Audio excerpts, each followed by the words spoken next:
Você já se perguntou por que algumas pessoas ficam presas na pobreza a vida inteira, enquanto outras conseguem quebrar o ciclo e enriquecer? Hoje eu vou te mostrar 5 atitudes comuns entre os pobres que você nunca verá um rico fazendo. Será que você está cometendo alguma delas sem perceber? Tem uma, aliás, que parece inofensiva, mas pode estar destruindo suas chances de enriquecer sem você saber. Fica comigo até o final, porque o item número 5 é o mais ignorado e justamente o que mais separa quem vence de quem só sobrevive. Mas antes eu peço que você já clique no gostei e se inscreva no canal, caso esse tipo de vídeo te interesse.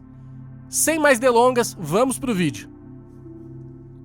75% dos milionários são self-made. De acordo com o Estudo Nacional de Milionários, uma grande parte deles alcançou o sucesso por conta das atitudes e hábitos que adotam ou evitam diariamente. Ao aplicar algumas dessas práticas na minha própria vida, eu aumentei a minha renda, me tornei mais produtivo e parei de desperdiçar o meu tempo e energia com o que não me levava a lugar nenhum. Por isso hoje eu quero compartilhar 5 coisas que os pobres fazem e os ricos não fazem e o que você deve fazer no lugar. E digo isso como alguém que não cresceu com dinheiro. Vamos começar com a primeira coisa: ter um ego que culpa. Durante boa parte da minha vida eu sempre culpava outras pessoas ou situações pelos meus problemas. Se eu chegasse atrasado ao trabalho, a culpa era do trânsito. Se um vídeo meu não performava bem, era o algoritmo que me odiava. Por muito tempo, terceirizar a culpa me fazia sentir melhor sobre mim mesmo. Mas tudo mudou quando eu me deparei com um artigo de pesquisa sobre o locus de controle. Ele explicava que pessoas que acreditam ter controle sobre os próprios resultados são muito mais propensas a alcançar sucesso do que aquelas que acreditam que tudo depende de fatores externos. Foi aí que comecei a perceber um padrão no meu comportamento. Eu atribuía tanto os meus fracassos quanto os sucessos a outras pessoas ou à sorte. Mesmo quando alguém me elogiava, eu minimizava minhas habilidades dizendo coisas como "Ah, só tive sorte" ou "Ah, eles só estão sendo gentis". O problema disso? Eu estava me limitando mentalmente ao não reconhecer do que eu era realmente capaz. E sem perceber, comecei a criar uma profecia autorrealizável de impotência. Um ciclo que me mantinha estagnado. Talvez seja por isso que 38% das pessoas de baixa renda acreditam que ganhar na loteria é a melhor chance de ficar rico. Quando, na realidade, apenas 2% dos milionários ficaram ricos por herança ou sorte. Os outros 98% fizeram algo. Eles agiram, construíram, aprenderam. Foi aí que tudo fez sentido para mim. O primeiro passo é mudar de um ego que culpa para um ego de responsabilidade. E aqui está o que isso significa. Da próxima vez que algo não sair como planejado, seja você se atrasando para o trabalho ou tendo um resultado negativo em um projeto, em vez de culpar alguém ou alguma coisa, assuma a responsabilidade e diga para si mesmo: isso foi culpa minha. Em seguida, comece a se perguntar: o que eu podia ter feito diferente nessa situação? Sim, talvez o trânsito tenha sido terrível, mas eu poderia ter saído mais cedo. Eu podia ter planejado para um cenário pior. E por último, mas provavelmente o mais importante, crie um passo prático para evitar que a situação se repita. Por exemplo, se você está sempre atrasado, defina seu alarme 15 minutos mais cedo. Você entende o ponto aqui? Quando você começa a se responsabilizar pelos seus fracassos e também pelos seus sucessos, você naturalmente quer agir mais, criar sua própria sorte, em vez de apenas esperar que a sorte aconteça com você. Agora, a próxima coisa que notei que as pessoas ricas fazem é que elas entendem que existe uma ordem certa para lidar com o dinheiro. Como eu disse, eu não cresci com dinheiro. Meus pais sempre foram muito focados em economizar, apegados a cada centavo, tentando reduzir custos ao máximo. Se havia uma pilha de guardanapos no McDonald's ou no Burger King, a gente pegava, porque não valia a pena gastar dinheiro comprando guardanapos novos. Eu mesmo cresci com uma pequena caixa de sapatos onde guardava todas as minhas economias. Qualquer coisa que conseguisse, eu apenas guardava tudo ali dentro. E aí eu pensava, com esse dinheiro guardado aqui dentro, um dia eu vou ficar rico. Mas então eu aprendi sobre inflação e todo esse conceito e descobri que apenas economizar não seria suficiente. E geralmente é nesse ponto que as pessoas começam a dizer que você deve investir seu dinheiro para evitar a inflação, para que ele não perca valor e coisas do tipo. Mas a verdade é que só porque a inflação existe, isso não significa que economizar dinheiro seja algo ruim, nem que todo mundo deva começar a investir imediatamente. Existe uma ordem certa para as metas financeiras, uma espécie de ordem de operações que você precisa cumprir antes de migrar do modo economia para o modo investimento, ou vice-versa. A parte difícil é descobrir quais são essas metas para você, e aqui está como você pode alcançar isso. Primeiro, de forma básica, existe uma diretriz geral que vale para a maioria das pessoas. Você não deve começar a investir até ter certas metas de economia cumpridas, como um fundo de emergência totalmente abastecido, por exemplo. Só depois de alcançar essa meta, você deve parar de guardar cada centavo que sobra e, em vez disso, usar o dinheiro extra para investir. E se você se sente preso ou confuso no seu caminho para alcançar suas metas financeiras, eu coloquei aqui na descrição alguns materiais muito úteis sobre dinheiro e mentalidade para te ajudar nessa sua jornada. Então, clica na descrição aqui embaixo e confira. A questão aqui é que os ricos sabem que existe uma ordem certa para lidar com o dinheiro.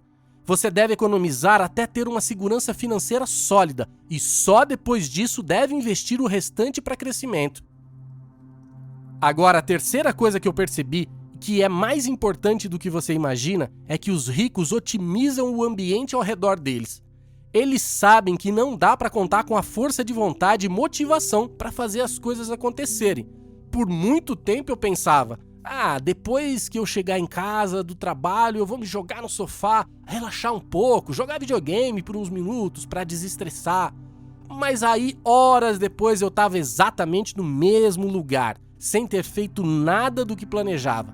E pesquisas mostram que mesmo achando que tomamos decisões conscientes e independentes, na verdade nossas escolhas são muito influenciadas pelo ambiente ao nosso redor, de forma quase subconsciente. Eu mesmo vi como isso faz diferença. Numa sexta-feira à noite, eu tinha planos para jantar com os amigos lá pelas 8h30, mas naquele dia terminei o trabalho mais cedo, por volta das 6h30. Em vez de voltar para casa e depois sair de novo, eu peguei meu laptop pessoal e comecei a trabalhar em um dos meus negócios. Percebi que consegui fazer mais nessas 2 horas do que em toda a semana que planejei para isso quando estava em casa com diversas distrações ao redor, como o videogame, por exemplo. Foi aí que eu entendi. Você precisa otimizar seu ambiente para facilitar as coisas que deve fazer.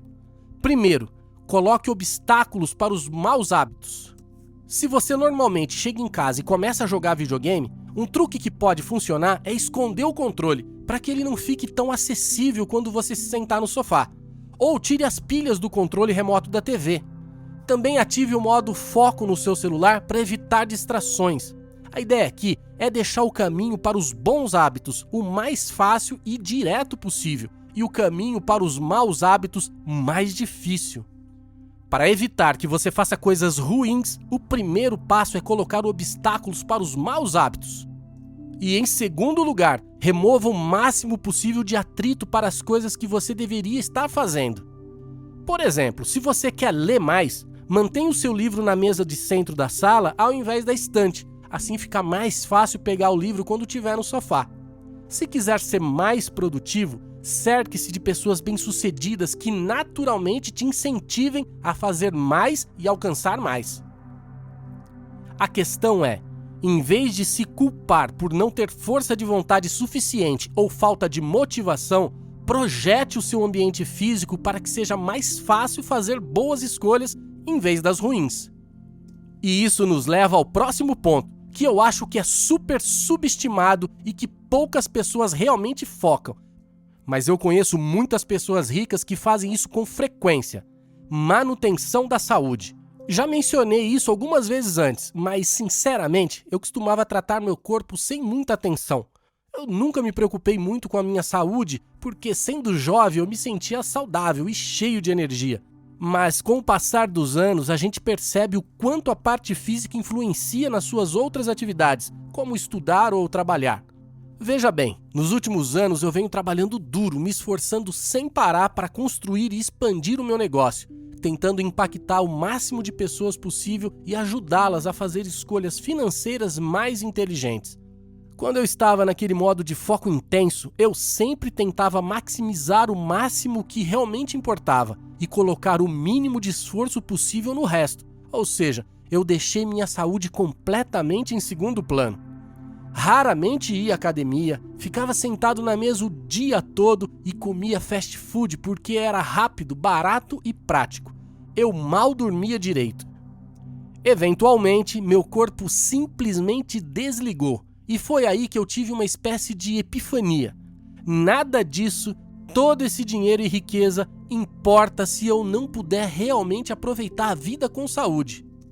Por isso, esse ano eu decidi fazer 3 coisas muito diferentes para cuidar melhor do meu corpo. Primeiro, eu comecei a levar mais a sério a parte da alimentação. Meu objetivo é aumentar bastante o consumo de alimentos reais por 2 motivos principais. O nível de saciedade e energia que você sente é muito superior, e a saúde intestinal é fundamental. Cada vez mais pesquisas mostram o quanto isso impacta a nossa saúde geral.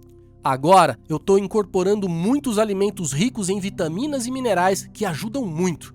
Além disso, eu comecei a ser muito mais eficiente nos meus treinos. Antes, eu seguia uma rotina de 5 ou 6 dias na academia, focando em exercitar cada grupo muscular. Agora, eu limitei para 4 a 5 vezes por semana, focando em exercícios compostos e hipertrofia, tentando maximizar o esforço e os resultados sem perder tempo. E terceiro, comecei a cozinhar muito mais em casa, porque é mais saudável. Meu principal foco agora é comer menos alimentos processados. Mas claro, às vezes cozinhar do zero é muito demorado. Então, para facilitar, eu tenho comprado alguns itens pré-fabricados, tipo molhos prontos, alho já picado e essas coisas. Eu sei que não é a opção mais saudável do mundo, mas é um equilíbrio. Uma refeição relativamente caseira, sem precisar gastar horas na cozinha, versus comer fora comida cheia de óleo e um monte de porcaria. A questão é, se você não cuidar da sua saúde agora, não vai conseguir ser produtivo e também não vai aproveitar o seu dinheiro no futuro. Ou então vai gastar uma fortuna depois tentando recuperar a sua saúde. A próxima coisa que notei sobre pessoas ricas é que elas entendem a diferença entre ser frugal e ser barato. E isso toca em algo muito pessoal para mim. Eu lembro de uma conversa que eu tive com um amigo uns meses atrás, numa roda de amigos. Lembro que, após ter feito um comentário, ele falou assim para mim: "Ah, isso é porque você é barato." Aí eu fiquei tipo, peraí. Não, eu sou frugal, não barato. Aí ele respondeu, é a mesma coisa. Eu falei, cara, não é a mesma coisa. E comecei a dar um monte de exemplos. Ser frugal é comprar 6 meses de fio dental porque tá na promoção e você sabe que vai usar tudo. Ser barato é usar o mesmo fio dental por 3 meses. Mas mesmo com vários exemplos, ele não entendeu.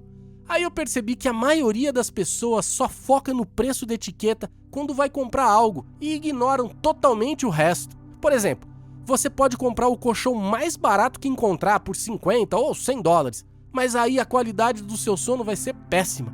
Você vai acabar com dor nas costas, vai ter dificuldade para dormir, vai sentir dor no pescoço e tudo isso são custos extras, não monetários, que você precisa levar em conta além do preço da etiqueta. Por outro lado, pessoas ricas se concentram em ser frugais, focando no valor real das coisas. Elas estão dispostas a gastar mais dinheiro com prazer em um colchão de melhor qualidade porque entendem os custos invisíveis, como o quanto custa dormir mal, que impacta produtividade, energia e saúde a longo prazo. Além disso, elas não precisam gastar dinheiro para substituir o colchão em poucos meses. E isso libera tempo e dinheiro para se concentrar em outras coisas importantes. Aqui estão 2 maneiras simples de mudar sua mentalidade na próxima compra. Pense no custo por uso. Por exemplo, se você comprar um sapato por R$10 e ele estragar depois de pouco tempo, o custo por uso é alto, talvez R$5 por uso. Mas se você comprar um sapato de R$100 que pode usar 100 vezes, antes de desgastar, o custo por uso é apenas R$1. Ou seja, o sapato mais caro tem mais valor no longo prazo. Calcule quantas vezes você realmente vai usar o item para que o custo por uso fique baixo, idealmente R$1 ou menos. Por exemplo, se você comprar um suéter de R$10.000, você teria que usá-lo 10.000 vezes para que o custo por uso seja de R$1. Agora, pergunte a si mesmo, você vai usar esse suéter 10.000 vezes? Provavelmente não. Então, ele está superfaturado para o seu caso. Se você determinar que algo é um bom negócio, mas ainda é caro, comece a procurar cupons, maximize cashback ou espere uma promoção. Não tem nada de errado em procurar descontos. Aliás, 93% dos milionários usam cupons quando fazem compras. A questão é que pessoas frugais se importam com valor. Elas encontram equilíbrio entre economizar dinheiro e economizar tempo. Enquanto pessoas baratas só olham para o preço e buscam atalhos a qualquer custo. E essas foram as 5 principais atitudes que diferenciam pessoas financeiramente pobres dos ricos. Claro que eu poderia adicionar mais coisas na lista, então se você quiser, deixa nos comentários para uma parte 2. E se você assistiu até aqui, com certeza também vai gostar desse vídeo que está aparecendo aí na sua tela. Então clica agora, nos vemos lá!